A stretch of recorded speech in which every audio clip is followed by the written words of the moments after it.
où vous allez observer la Kundalini. Et plus particulièrement, la question que je me pose par rapport à ce sujet-là, c'est quels sont les bénéfices et les dangers d'activer sa Kundalini, cette énergie qui est censée être endormie dans le chakra racine. Donc, juste avec ces informations-là, qu'est-ce que vous percevez? Quelles sont les premières informations qui viennent à vous? Oui, Marie-Pierre? Alors, les premières informations que j'ai eues, c'est le symbole de la pharmacie, là, les deux serpents qui s'entrelacent. Enfin, moi, j'appelle ça des effets neigeux, tu sais. C'est mes trucs à moi. C'est comme si j'avais comme de la pluie qui tombait sur moi. Et ça me parle, cette pluie-là, ça me parle d'énergie. Je vois un symbole, ce symbole-là, je le vois tu sais, comme en feu, mais c'est pas du feu, en fait. C'est de l'énergie, en fait. Le feu que je vois, c'est de l'énergie. Mhm. Très puissant. Voilà, c'est les C'est premières quelque chose, informations que j'ai. c'est un sujet que tu connais déjà? La Kundalini, je connais un peu, mais ça dépendra de comment tu amènes le sujet, en Mhm. fait. Mais j'en ai entendu parler. Florence, tu as des informations? Quand tu as dit Kundalini, moi j'ai ressenti tout de suite le chakra racine qui s'est activé. Mhm. Et puis c'est tout. J'ai écouté Marie-Pierre et c'est vrai que moi aussi je connais un petit peu le sujet, mais pas énormément. Ok, donc je voudrais que vous demandiez à la source ou à vos parties supérieures qu'elles vous expliquent quels sont les bénéfices et les dangers d'activer sa Kundalini. Si c'est plus simple pour vous, vous pouvez peut-être dans un premier temps observer les bénéfices que la source peut vous montrer une personne qui a décidé d'activer sa Kundalini et de voir qu'est-ce que ça change pour elle dans sa vie. Enfin, Oui, Florence. moi, j'ai perçu tout de suite comme un arbre qui monte justement du chakra racine jusqu'au chakra coronal, et quelque chose qui s'ouvre, qui est très beau, et il y a beaucoup de joie, beaucoup de lumière, d'énergie lumineuse. Mhm. C'est c'est un état, c'est ce qui donne un état à la personne c'est un état apaisant, c'est un état plus qu'apaisant, j'arrive pas à trouver le mot, réalisant. Ça réalise quelque chose, pas lumineux. C'est très lumineux. Cette personne était prête à l'activer. Oui, Elle l'a activé comment? Que elle l'a désiré. Parce qu'il existe énormément de stages où des personnes activent, soi-disant, activent la Kundalini, t'aident à faire remonter cette énergie qui est dans le chakra racine, à la faire remonter. D'ailleurs, on peut observer des vidéos très étranges où les gens se mettent à trembler de tout leur corps, se mettent dans des états de tremblement et puis aussi ils se tordent un peu là. donc, ce que je perçois, c'est que c'est quelqu'un qui s'est préparé pendant longtemps, avec beaucoup de sagesse, de pratiques comme le yoga ou d'autres pratiques qui amènent à une montée de Kundalini équilibrée. C'est quelque chose qui est très travaillé en fait. Ça demande du temps. Est-ce que c'est quelque chose, une fois qu'elle est là, qu'elle est activée, ça reste quelque chose qui perdure, qui est stable, ou ça peut redescendre? Oui, Marie-Pierre. Alors, dans un premier temps, et jusqu'à maintenant d'ailleurs, je ressens, alors côté droit, gauche, c'est comme une énergie qui coule, ça me dit de la source, qui coule tout le long de mon corps. Ça m'a parlé d'enracinement, un enracinement profond. Pardon? Il faut être enraciné très profondément pour Oui, oui. l'activer. Ça me parle d'un vrai enracinement. Mhm, Alors, je parlais au début d'une énergie là. C'est une énergie très puissante. Et en fait, c'est quand tu as dit d'observer une personne, en fait, c'est comme si que c'est ce que la personne, elle ressent. Alors, je la voyais faire, oui, du yoga, en fait. Avant que Florence n'en parle, elle était, tu sais, elle faisait les gestes, là, du mhm, yoga. mhm. Donc, une personne très sereine qui appelle cette énergie, en fait. C'est quelque chose qu'elle a Alors, réveillé elle-même. Elle elle, n'a pas elle arrive participé à à un déclencher stage. ça. Mhm. Non, non, moi je vois pas de stage et d'ailleurs je ressens toujours. Je vois vraiment que cette personne, c'est quelque chose qu'elle maîtrise et ça me parle de besoin. Quand elle en a besoin, elle sait se mettre comme à l'écart et tout d'un coup elle prend des positions qui lui permettront de déclencher sa Kundalini. Moi, stage, non, ça me parle pas de stage, hein. Non, moi non plus, c'est comme Marie-Pierre, c'est quelqu'un qui a travaillé longtemps, enfin travaillé, c'est pas le terme, qui s'est exercé longtemps Qui a et pris le temps. oui, qui le fait en conscience. Justement, il faut forcément en avoir conscience de cette Kundalini, de cette énergie pour l'activer, ou elle peut s'activer toute seule, sans en avoir Alors moi, conscience. Moi, ça me dit qu'elle peut s'activer toute seule, hein, sans en avoir conscience, hein. Alors, ça m'a tout de suite parlé de choc, tu sais, comme choc énergétique, bien sûr. Comme si que la personne, elle va vivre un choc. Et là, ça peut s'activer. Est-ce que tu peux détailler le choc qu'elle va vivre?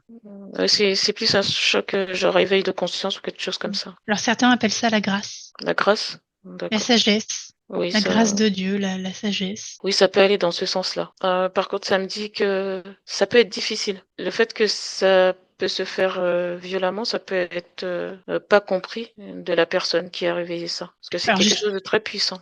alors, est-ce que vous pouvez observer une personne qui a activé sa Kundalini alors qu'elle n'était pas prête? Il y a les premières choses là dont tu as dit là. Donc je t'ai dit là, La grâce? la grâce, mais le fait que ça peut être inconsciemment, ça peut être très violent pour certaines de ces personnes, hein, pas tous, mais ça peut être très violent dans le corps, ça me dit. Des douleurs physiques? Ou c'est énergétique seulement? Douleur physique aussi. Ça peut être énergétique et physique. Mais ça me dit, ça me dit pas tout le monde en fait. Mhm. C'est-à-dire que tu peux déclencher suite à un choc, mais il y a des personnes aussi qui peuvent déclencher suite à un choc sans que cela soit violent pour eux. En Et fait, ça oui, dépend vraiment des individus en fait. c'est pour cela. Et du coup, la question que je te repose, Marie-Pierre et Mm. Florence, comment pourquoi est-ce qu'on est permis que suite à un éveil, on puisse activer cette énergie qui est endormie dans le racine, puisse quand même sortir alors que nous ne sommes pas prêts et que cela peut nous porter préjudice. Mais justement, c'est parce qu'il y a des pratiques qui sont proposées dans ce que tu disais, des stages ou des Mhm, formations. Il y a certaines pratiques physiques, de mhm. préparation physique, qui permettent d'activer la Kundalini. C'est ce que je perçois. C'est dans ces cas-là que ça peut être très violent. Et non, il n'y a pas une espèce de clé de sécurité qui nous empêche de l'activer alors que nous ne sommes pas prêts. Et peut-être que c'est même voulu, c'est peut-être même une expérience qui est proposée de s'incarner, d'activer sa Kundalini alors que nous ne sommes pas prêts. En fait, ça me dit que la personne là qui a vécu un choc, au moment où elle vit ce choc, c'est sa partie physique qui n'est pas prête en fait. C'est encore physique. Sa partie physique, mais son corps subtil, lui sait que c'est au bon moment en fait que ça arrive. Donc ça donne cette impression pour la personne qui n'est pas prête de ne pas l'être sur un plan physique en fait. Mais quelque part sur un plan subtil, elle l'est. Florence, quelque chose? Ce que je perçois, ça va dans le sens de ce que vient de dire Marie-Pierre. En fait, ce qui se passe dans ces cas-là, c'est que c'est ce qu'on appelle la Kundalini, cette énergie-là. Elle vient relier la personne sur Terre à son essence divine, à ses parties supérieures. Mhm, très Comme elle n'est pas intéressant. préparée à ça, c'est puissant dans tous les sens du terme, c'est puissant physiquement et c'est puissant aussi spirituellement. Mhm. Ça peut même déclencher des psychoses. Et ça me dit que ce que tu disais tout à l'heure là, que ça peut être voulu En lors de la conscience. réincarnation. Mhm. Oui, un choix Oui, d'incarnation, là j'ai ressenti, oui, ça peut être un choix de réincarnation, ça. un objectif dans son incarnation, Mm, d'activer sa Kundalini. tout à D'accord. fait. Et d'où elle vient cette énergie vitale qui est endormie dans le chakra racine? Oui, c'est à partir de là que ça commence à se manifester, mais ça remonte tous les chakras. Est-ce que c'est vraiment tous les chakras connus et inconnus? Parce qu'on Oui, connaît les 7 principaux, mais peut-être que ça va même encore bien au-delà. c'est ça, c'est une activation globale. Enfin, tout s'active, tous les chakras s'activent en très peu de temps. C'est pour ça que ça peut être très violent, parce que ça développe beaucoup d'énergie inhabituelle. Alors cette énergie, on l'a en nous. Quand tu posais la question d'où elle vient, c'est une énergie qu'on a en nous qui peut être endormie si on la réveille pas. Mais elle est là. Et justement, comment ça se fait qu'elle dort, qu'elle est endormie? C'est la manière dont l'individu vit, comment je peux dire ça? Ses expériences sur Terre?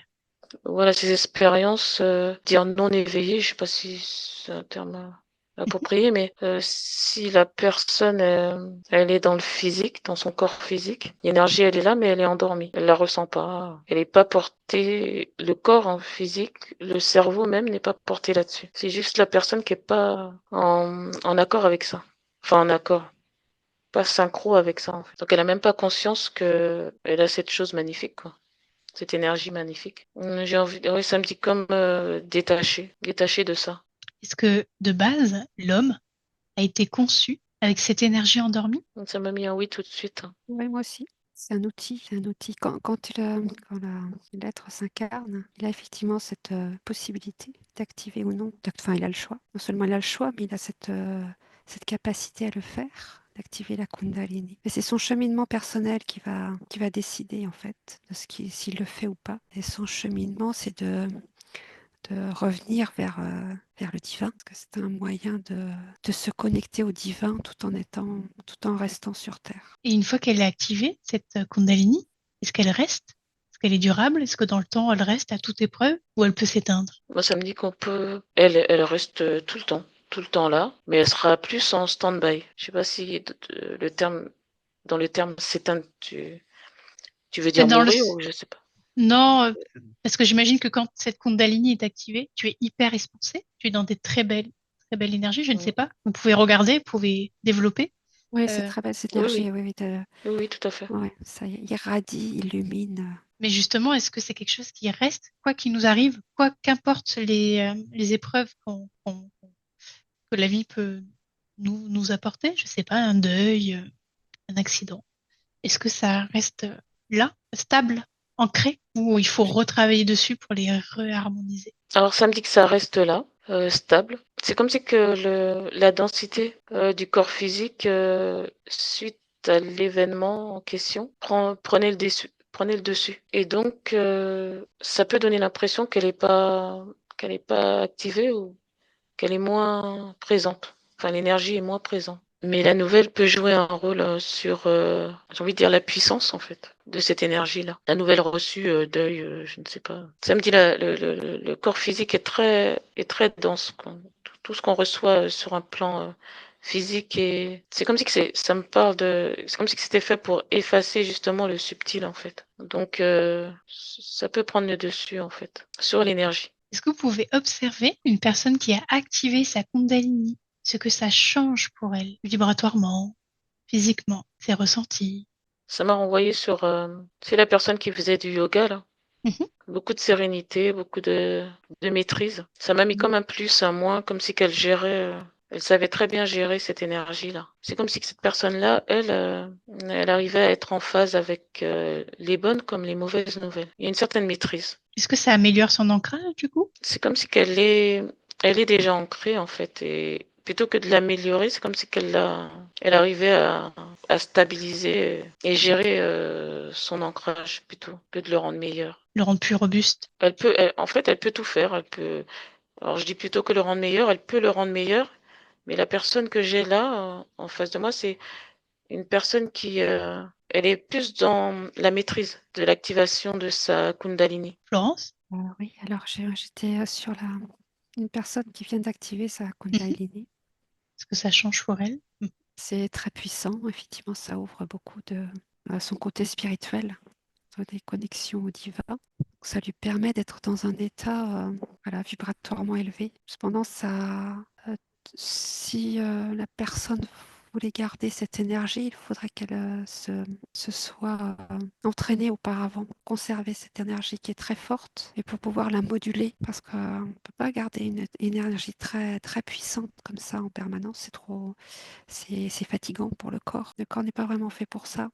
Par contre, moduler l'intensité, ça s'apprend avec certaines pratiques. Il n'y a pas que le yoga, il y en a d'autres. Je veux des respirations, des méthodes de respiration, du contrôle physique, moduler justement cette puissance. Donc c'est tout un art de vivre. Oui, et ça éveille forcément, enfin, ça éveille la spiritualité, la connexion au divin. C'est On peut avoir plus de ressenti. pas les ressentis, c'est l'expérience du divin en soi. Que, ouais, c'est ça. Et le fait de vibrer ça, cette belle énergie, ce divin, de la porter sur Terre, sur Gaïa, est-ce que ça a du sens pour Gaïa, pour l'humanité, pour l'évolution des consciences, de ramener ce divin? Je perçois que c'est personnel, c'est lié à la personne, ça contribue. S'il y a beaucoup de personnes qui sont éveillées, qui ont éveillé leur Kundalini et qui la maîtrisent, je disais que s'il y a plusieurs personnes, en fait, c'est individuel, forcément, mais s'il y a plusieurs personnes, beaucoup de personnes qui éveillent leur Kundalini, mais qui le font en conscience et d'une manière accompagnée, je dirais même, parce que voilà, ça peut être ça peut être trop fort pour certaines personnes. Donc si toutes ces personnes qui sont en conscience et qui ont éveillé leur Kundalini ont forcément un niveau de conscience élevé, et bien sûr ça aide Gaïa, ça va dans le sens de l'élévation générale de la conscience, universelle même. Là, je vous perçois la Terre avec une multitude de petites de lucioles un peu partout, Mhm.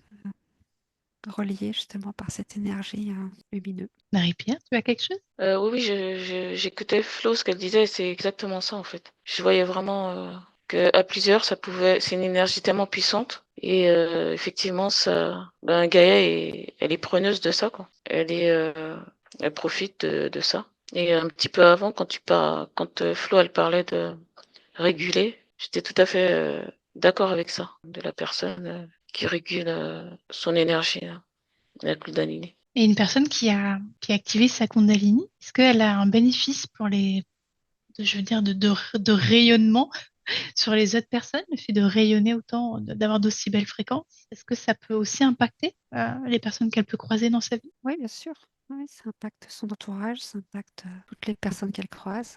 Ouais. Ça m'a mis un oui aussi tout de suite. C'est comme si une autre personne peut, parce qu'elle rayonne, peut permettre à une autre personne d'ouvrir sa conscience, de s'éveiller suite à cette énergie puissante qu'elle dégage. Ça On peut sait faire tout. partie des différents chocs en fait. Donc, on peut dire que quand Jésus s'est incarné avec Marie, ils avaient leur Kundalini qui était activé.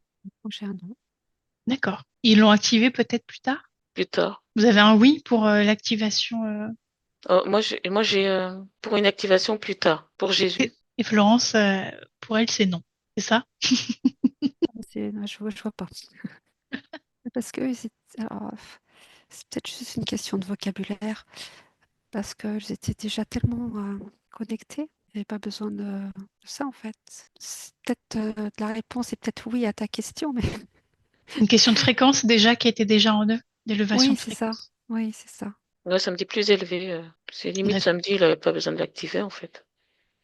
C'est ça. Que ça s'est activé naturellement, que ça me dit. D'accord. Donc, est-ce que l'activation de la Kundalini, même si on sait qu'on a vu que c'était propre à chacun, est-ce que c'est essentiel pour son développement personnel à un moment donné dans sa vie de s'intéresser à la Kundalini ou pas du tout?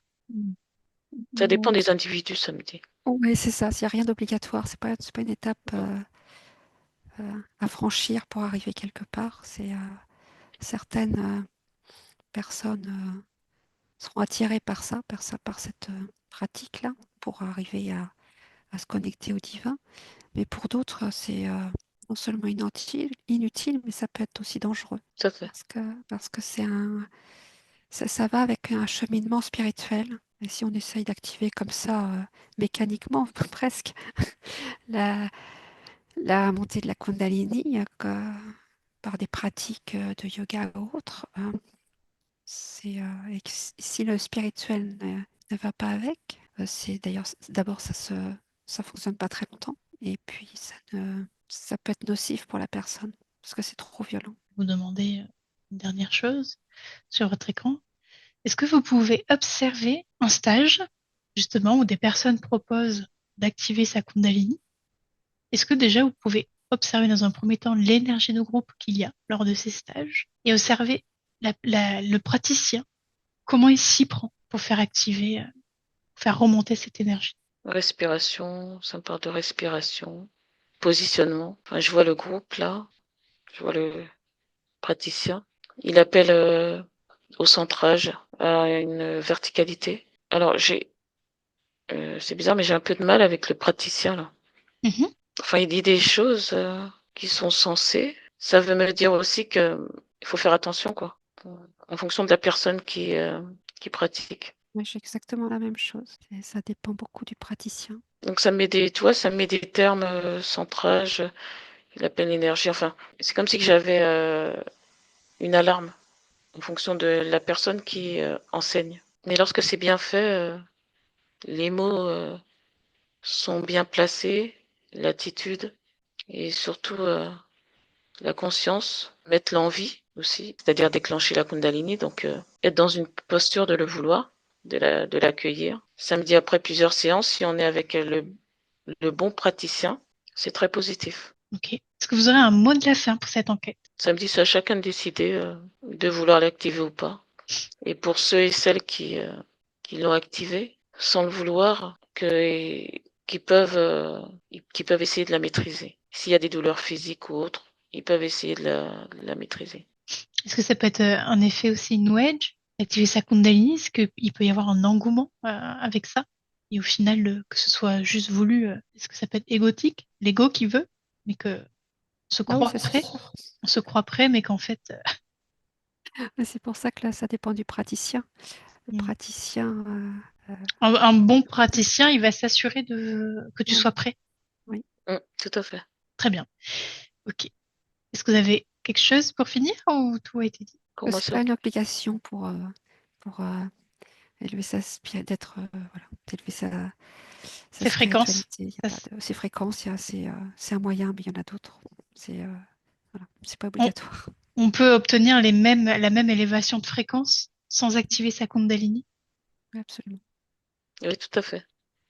D'accord. Très bien. Ben justement, j'en profite pour, si jamais il y a des gens qui nous écoutent, si jamais il y a des gens qui nous écoutent, qui ont essayé d'activer leur Kundalini, de partager avec nous leur expérience. Voilà. Je vous remercie